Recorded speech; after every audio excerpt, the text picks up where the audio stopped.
Welcome, everybody. Welcome once again to the channel. And today, as always, I try to bring value. I try to bring somebody or guests that are going to be able to give us value, give us a good story, maybe even entertain us a little bit. And nobody is going to be able to do that, folks, better than today's guest. Today, I have Sam Llanes, who is not just somebody that I've worked with for really many years now. We'll get into that a little bit.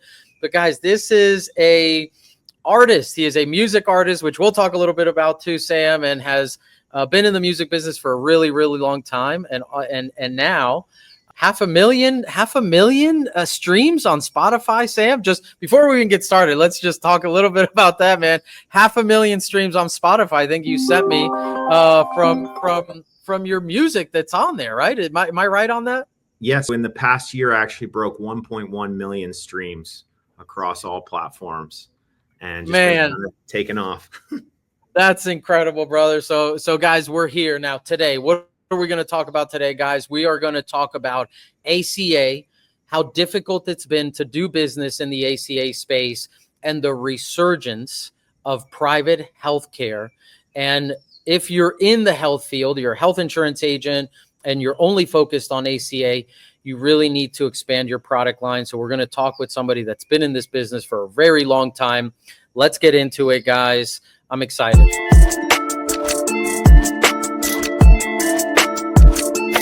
Fantastic. All right. Woo. Sam Llanes. Look, I'll give him a little rundown, man. Sam, you and I have known each other 20 plus years, maybe even closer to 25. Let's not give our age away too soon, man. But we've been in this for a really long time. And even before insurance, you and I were partners in a few different ventures, all of it involving phone sales or sales in some way, shape, or form capacity. We met in the mortgage business, right? We met in the mortgage business. We were next to each other doing sales. And I remember looking over one day and noticing this guy and hearing you pitch and going, my goodness, this guy has got something going here, man. The way that you speak to people, the way that you're able to communicate and deliver a message, your sales skills, man, are incredible. And we immediately connected, right? We became good buddies. And over those years, those 20 years, we have done several industries together. And so I appreciate you today, man, giving us a couple of minutes to talk and sharing your story, which is super, super valuable, I think, for agents that are out there, either new to the space or are looking for other products and services to add to what they're already doing. So I appreciate you being here, Sam. Give us a little intro on your background, really how you got into the insurance business. How long have you been in insurance? How did you get into it? And what, we'll talk a little bit about those milestones, which you've had. You've had very, very big success in this industry. Give us a little rundown about yourself. I've been self-employed for a lot of my life. When Oscar and I ran into each other, I had come to the end of a lot of times in phone sales, there are these seasons where something's really hot and then all of a sudden it's extremely saturated and you're looking for what's next. And I wanted to get into the financial services world. And so I started working at a mortgage company where Oscar and I, as he mentioned, where we ran into each other. And I realized from that point forward that this was the ecosystem that I wanted to live in, was these financial products that helped people get from point A to point B. Mortgages was great. We had a really good run in mortgages. I don't think anybody was really ready for the 2008 sort of situation because we were helping people in big ways. We would help somebody pay off $60,000 worth of credit cards, put them into a much better financial situation. But that's not the story that you hear from CNN. What you hear from CNN is that they had some financial collapse. But the truth was we paid off all these credit cards and then they would go and jack them back up. Right. And so now their out of pocket was impossible. And you could blame us if you want to, but we were giving them an incredible vehicle to protect themselves, to protect their family. Where I think maybe we could have done better was educating them on what to do next. But long story short, mortgages kind of fades away. For years, I was in credit repair a bit. Oscar and I did a couple of things when the Groupon phase popped, and then we started to circle around different avenues. I was again self-employed, and I kind of ran out of steam for a minute on running my own business. And so I got my insurance license. I'd been doing it for about a year. Everyone tells you when you get your insurance license, man, you're going to be so rich. What they don't tell you is that from the beginning to the point where you do hit it, there's some money needed, there's some blessings needed, and there's some incredible hard work and consistency. I took a pause. I took a job that was offered to me that was a pretty well-paying job. It was at the height of the open enrollment era when Obama was saying something on TV and everybody was freaking out. And I went to work, and I immediately realized that there was this industry that could be improved incredibly. But I saw that, again, insurance, once you do cross a certain finish line, you become kind of a fat cat, and you don't really need to work on your business. You don't really need to care about your agents. And it was like, it turned my stomach. And I went to work for myself with a hope and a dream. And I created this solution and this sort of business where it was like, for an agent, by an agent, right? Because I was an agent, and I wanted my agents to be proud of where they worked and to make a fortune. And I went from, I think I had 4 agents when I started in 2014, 2015, to exploding to 120 agents at about 2016. And we were crushing it. We couldn't write deals fast enough. We were working around the clock and doing what we did. All of a sudden, as is with every space, it became more and more saturated. And then some really big guys came in with hedge funds that turned out to be actually sneaky guys who made something look like it was really successful, sold it to a huge organization that will remain nameless, only to find out it was a giant flop. But it was paying agents astronomical amounts of money, and the hype was certainly real, right? Everybody's like, oh my gosh, this is where the leads are. We got through that season, and then around the time that Biden took office, I always look at politics in an interesting way. Like George Bush, he went into Iraq to fight his father's war, right? And not that Biden is Obama's son, but he's like part of the family. And Biden comes in and he wants to fight this ACA battle. He creates this huge amount of money from the Inflation Reduction Act, and he gives this loophole in the ACA where guys could really sign up people around the clock, around the year. And listen, I served this country. I'm a big believer in America. I pay a lot of taxes, and it didn't sit well with me that they were going in and really plundering, taking really poor people, promising them $5,000 and gift cards and this. And the beautiful thing about insurance is you can take a pause. And if you have a book of business, you're not going to be homeless tomorrow. We said, let's take a pause and see what happens. Because I couldn't personally do what these guys were doing. And here we are, we fast forward now, you got a Republican administration. And as the Inflation Reduction Act is coming to a change this year, you're going to see all those low income people, all these people that have been getting subsidies that maybe shouldn't have, they're going to be looking for new coverage. And so I'm back in the space doing private health. I've always found that that's my niche. The person I'm looking for, they make $60,000 to $140,000 a year. They're not a good fit for the ACA. They're healthy. They're not looking for maternity treatment, maternity coverage, or drug and alcohol abuse treatment. And that's my market. It's always been my market. My pitch works really well for them. We provide them a good product that it fits their needs. That's interesting. I believe this open enrollment is going to be the biggest open enrollment in maybe 5 or 6 years due to the fact that people are going to get their rates for next year and their heads are going to explode. And so I didn't want to miss that opportunity. We put together a fantastic marketing product. We have amazing products and contracts. And so where we are today is we are regrowing the private health team to capitalize on a big open enrollment that's coming. And as long as there's a Republican administration, we're going to see a lot more options on the health market than when there's not.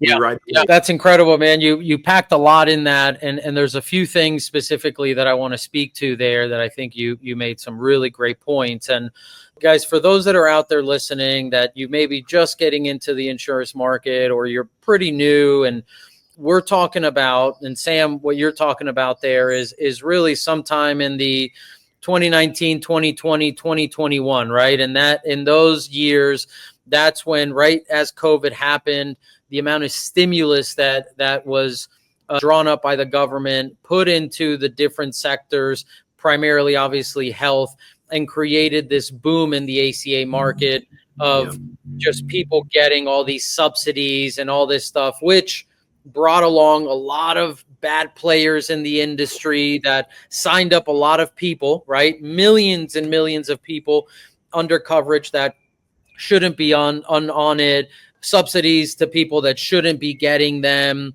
and it now blew up in a way, right? In the last couple of years in the ACA space, you're seeing a lot of stealing from agents, right? Taking deals because it's so easy to take somebody's client that signed up for ACA, and that has caused a real issue, in my opinion, as a marketer, in being able to interact and get someone to click on an ad or do business with you because they were burned, right? They were promised that they were going to get $5,000 in the mail if they signed up for this thing, and then only to find out that that's not how it really works. And all of a sudden they have coverage that doesn't work for them, and their medications aren't covered, or they have, all kinds of things that has really caused people to be very, very weary of who they do business with.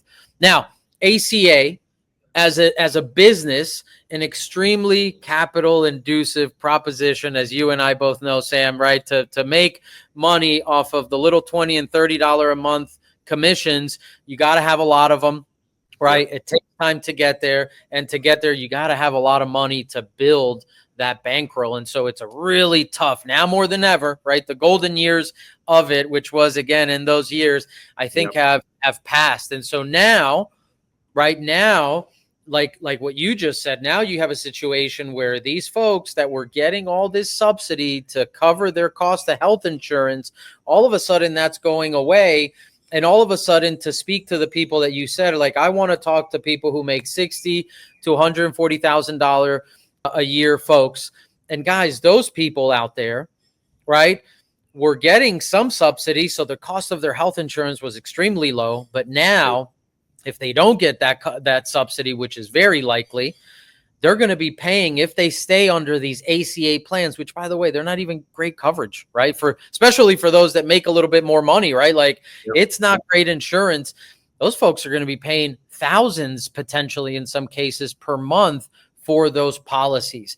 And so the need, the opportunity to fill that gap for those folks and provide them really good coverage under the private health market is massive. And I agree with you 100%, and you coming back into it exactly when you did, because I think the opportunity as agents and agency owners over the next 3 to 5 years, assuming the political landscape stays kind of on path, I think the opportunity is massive, not just to make money, guys, and to build, right, a foundation for yourself, but to really help people, right, and put them in better situations that they've been in, because the nightmare stories that I've heard as an agent and just with clients that I have is outrageous. So, Sam, you obviously the when you came into insurance, your focus has always been private health. I know you had a little span in Medicare where you had a successful Medicare agency as well. If you were speaking to a new agent now, right, and they had the option right now to say, well, do I get into Medicare or do I get into private health? What would your recommendation be for that person watching this right now? Yeah. So again, Medicare is an extremely expensive proposition. And so always what you want to do is figure out your printing press, right?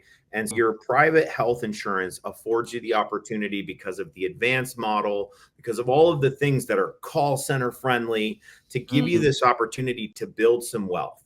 Now, once you build some wealth, it's like any other portfolio. You want to balance it out, right? Medicare is going to pay you a smaller amount for a longer period of time. And so by transitioning some of that money over into the Medicare space down the road, you're putting yourself into different markets. But if I'm day one, if I've got a small team and I'm ready to go out and make some money, there's not another option than the private market. It's it. I agree. No, I agree. And I think you touched on a couple of things there that are very important, especially new people that not just come into insurance, but that have never ran a business, right? They've worked their 9 to 5. They've been career driven people, corporate America. And now all of a sudden it's like, all right, you're going to be an insurance agent. How do you determine what's the right line of insurance? And guys, you're building a business, right? Even if you go work for an agency, like it's still your own business. And so it's really important, number one, that you're calculating the capital, right? That you have an estimate on what is the capital required for me to get to a profitability, right? How long do I have to carry this, right, out of my pocket before I start seeing some money come back? And that's what you're talking about here, right? The idea that with Medicare, it's a great business long term, but if you're going to start Medicare right now, you better have the right amount of money to get you to where revenue actually is coming in. And that's going to take some time. The comparison there with private health in the structure where there's an advancement system very similar to life insurance, you're in a position where you can get in right now. Capital requirements are much lower, which means you're going to start making money a lot faster. And the benefit here, Sam, correct me if I'm wrong, but you're also building that book of business, that residual component. So not only do you get the advance, but you also get a healthy portion of that residual premium that person makes, correct? Yeah. And on top of it is this sort of side effect, right? I'm not like anti-ACA. What I am is what I want to do is I want to take as many calls as I can for the private market. And for those people who are a good fit for the ACA because they're very sick is usually a big indicator of an ACA policy.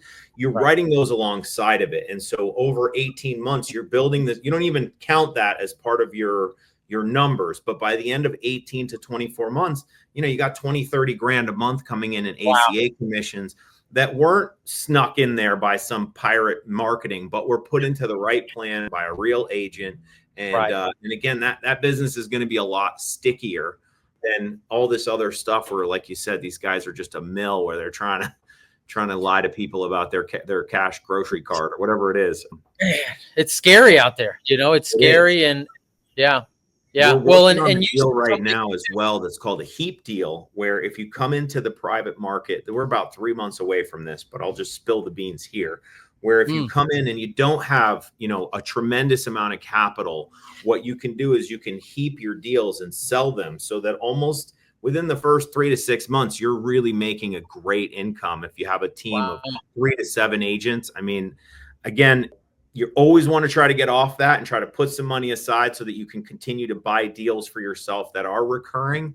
But it gives a guy who's got a good little boutique shop with 4 agents, but he doesn't have $250,000 sitting in the bank. It gives that person the opportunity to break into this space. Insurance is the best business. The insurance industry is richer than the Catholic Church at this point, right? So we know that the business is good. It's what's your angle to break into it and what's going to keep you here long term. Those are two great points, and I think that, guys, agency owners, right? I think this message, this conversation that we're having here today is really geared towards those agents and agency owners, right? Either you've been in the industry, right? You've made some money and now you're looking to expand. Now you're building a team and you want to expand upon your product line and start offering more things to help more people, right? And so that's what this is about, guys, is agency owners, right? Scalability, because you made a good point there, right? Like figure out your mousetrap, right? Like where can you make money and help people, and where can you scale, right, quickly once you figure out the formula. And I think this type of product really provides those two really good components. It's a good advance. It's a good upfront money, which cash flows your business. And then obviously number two, it's scalable, right? It's scalable. You can bring people in that can quickly start making money. and what you just mentioned about being able to kind of sell your deals right off the bat and collect more, right, guys? That just means you're cash flowing. You're getting more money into your business so that you can reinvest and scale quicker, right? So that's a model that's really, really interesting to me. And Sam, what would you say if an agency out there, if a team of guys, they're saying, hey, you know what, this sounds interesting. I've never sold private health, right? How difficult is it of a product to learn? Is it like Medicare where it's like, oh, it's an alphabet of letters, or is it more of a simplified, a product where it's pretty easy to learn, you can ramp up pretty quickly, and yeah, give us a little insight on that. Yeah, so there's a versatile product line, but there's a lot of similarities between the products, making it pretty quick to learn. What I will say, because of our call center friendliness, we have made the application process as simple as anything you can ever do. Medicare, life insurance, and the ACA require this intense application process where most of the time you're spending is filling out these forms, as opposed to the way that we have it set up, where there is, some of our products do have underwriting, but again, the application process is very simple, allowing you to write business quickly and move on to the next deal. So I would say anything in insurance, you need to know your products, right? You need to know the guidelines. You need to know that stuff. This is definitely way less comprehensive than Medicare, because even though those letters are the same, different carriers are like, this one will take 100 units of insulin. This one will take COPD with a heart condition. You have to become like a field underwriter, as opposed to this, which is like, hey man, you're either healthy or you're not. Right. And there's some stuff that you can bring in. But again, for the most part, we're bringing in healthy people who have income. So we found our niche customer, and the application process is as easy as pie.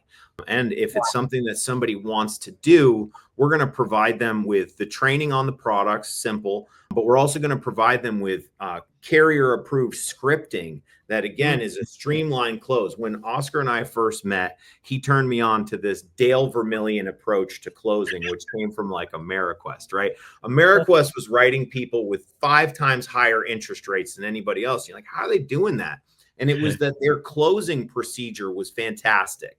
And so we've carried that same concept into the insurance space, where we are literally ABC, always be closing, right? We're pulse checking, we're hot buttoning, we're doing all of these things. And we've got a sort of tried and true process that we share with anybody who works with us in this space. And so that makes it even easier.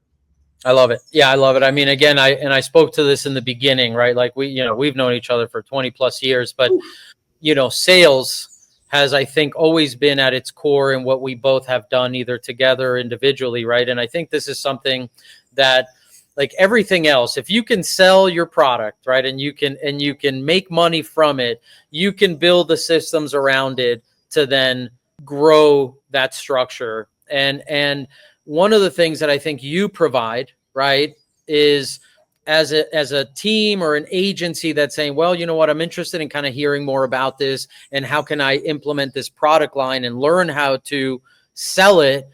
I think teaming up with you, right, and partnering up with you and utilizing that, because you have that down to a science. That I know. I mean, I know we're doing some work now together, and I've been hearing some of the guys that are on the phones doing the sales portion, and it's like, man, you guys got, and you're like, oh, this is a new guy, right? It's a 20-year-old kid that just came in, and he's already sharp. He already knows what to say. He already has that script down packed. And so that's something that you're providing. So an agency, again, says, hey, I'm interested in this. So not only are you giving them decent comp, right? Good comp, a good structure, but you're actually giving them the tools to train their salespeople to be able to effectively sell the product. Is that correct?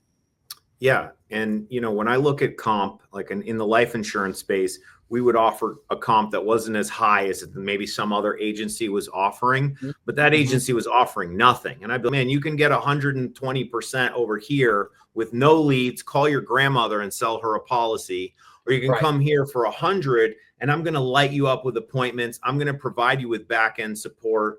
Our downline agencies don't even have to do their own customer service. I mean, everything is handled so that your payroll stays low, so that the first year that you're in business, just go out and sell insurance. You know, we're going to provide you with leads, contracts, and a process that works. How quickly, right? Again, that agency wants the info, they want to get set up. How quickly, from the moment that they speak to your staff or to you about getting onboarded, contracting, and everything else, how quickly can they be up and running, actually on the phone, selling deals? So, like everything else, this is assuming that they do their part, right? Because we all get when we would do mortgages, the person would be mad at us, we weren't closing, but they didn't send us their bank statement or whatever, right? So, but again, as long as you're doing what is required of you between, you know, applications like that, 2 to 4 weeks, we can have you rocking and rolling. We would do some heavy training towards the end of that period just to make sure that you knew what you were doing. If you're local, we would do it on site. If you're, you know, we're nationwide. So obviously if you're in Wisconsin, we do everything virtually just like this. And then we literally monitor your calls for the first 30 days, make sure that you're humming. Wow. Fantastic, man. Fantastic. Okay. So then end here, right? To wrap this thing up, because I know you got a million things going on, and we are going to talk a little bit about your music, man, because I think it's important for people for you to lay that out, because what you've done there.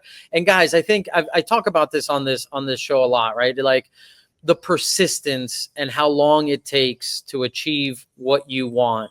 And some cases it might happen fast. In most cases, it takes years and years of persistence, of going, of doing, of taking action and not giving up. And for me, I feel like that's for you what I see in music, you know, or for you, it's like, man, you've been doing music since I met you, right? 20 plus years. And it's in the last 2 years, right, that all of a sudden, like, this thing has happened. So guys, it speaks to what the level of person, the discipline and the commitment that you need to have into your business, into your dream, into the things that you want out of life.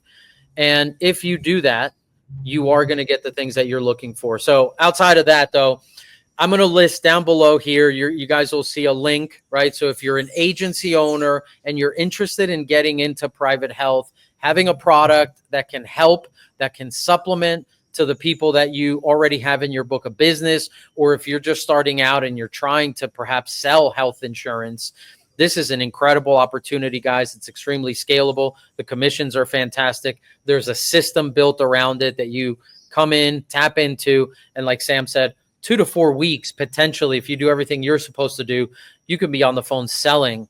And within a few weeks after that, money trickling in and getting things going. So you'll find all the information below on how to do that.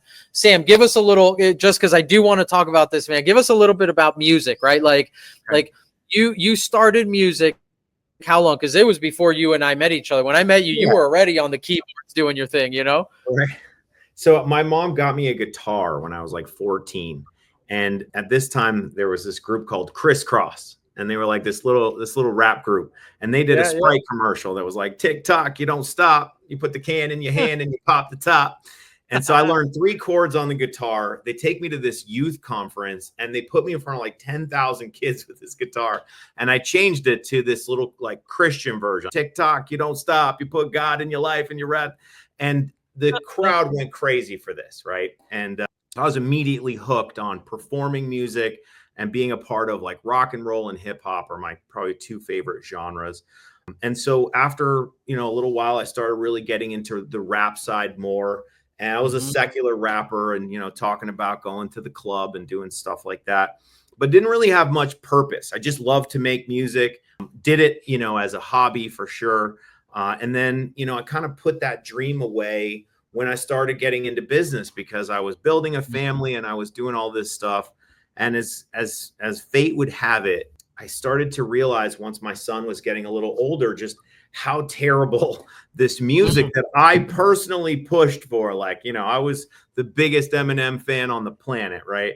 I realized that the message was steering our kids the wrong direction. And so God kind of spoke to me one day and he was, look, you can't stop Eminem. That's not your job. Your job is to go out and give them something else. And I'm way too old. I'm not cool enough to be doing what I'm doing, but God gave me a message just to promote faith, hope, and love in my music and to tell a story. He kind of spoke to me one time and said, you may never know this child, but there's going to be a kid somewhere who thinks the world hates him. Maybe he thinks he's a girl or is going through one of these things that we're faced with right now.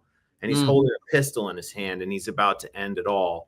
And a song that you could throw out there inspired by, you know, a heavenly message, if you will, could change that direction and show him the love of Christ. And so once that sort of mission became, you know, God gave it to me, that everything started falling in place. And I say that to say two things, is that as a country, as a human race, we need to be better. But if you are building a business or whatever you're doing, find your purpose, right? Don't just throw stuff against the wall because you're always going to feel like you're failing, right? Find your reason. Why did you get up this morning? Why did you become an insurance agent? Whatever it is, when you find your purpose, it's no longer about short-term wins. It's about a long-term vision. And that's what's always going to bring the most success. And so while I'm hoping to continue to further my music career, because that's sort of part of the process, what I know is I'm doing it for this one kid. And I'm doing it to hopefully, you know, change his understanding that he is loved and that whatever the world is telling him, you know, Jesus loves him and I love him. And I'm not here to condemn anybody based on their beliefs or whatever. I'm just here to say, no matter what it is, I want to show love and I want to be that example with God living inside of me so that I can actually accomplish it. Man, I mean, that's, I don't know that there's anything else to say after that, brother. You know, I think that's an incredible message. Man, I appreciate you so much I know you're a busy guy, for taking, you know, 30 minutes to talk to us, to deliver some insights and value, because you have a tremendous amount of it, not just in business, but obviously in personal life and development. And so I thank you for giving us your time today. Guys, again, underneath you're going to see, right? We'll give them, where can they follow you if they want to check out your music? Where do they go to listen to your music and your message? So if you go to thirdbeat.org, which is 3rdbeat.org, you can find everything there, and follow me at Sam Llanes Music on Instagram.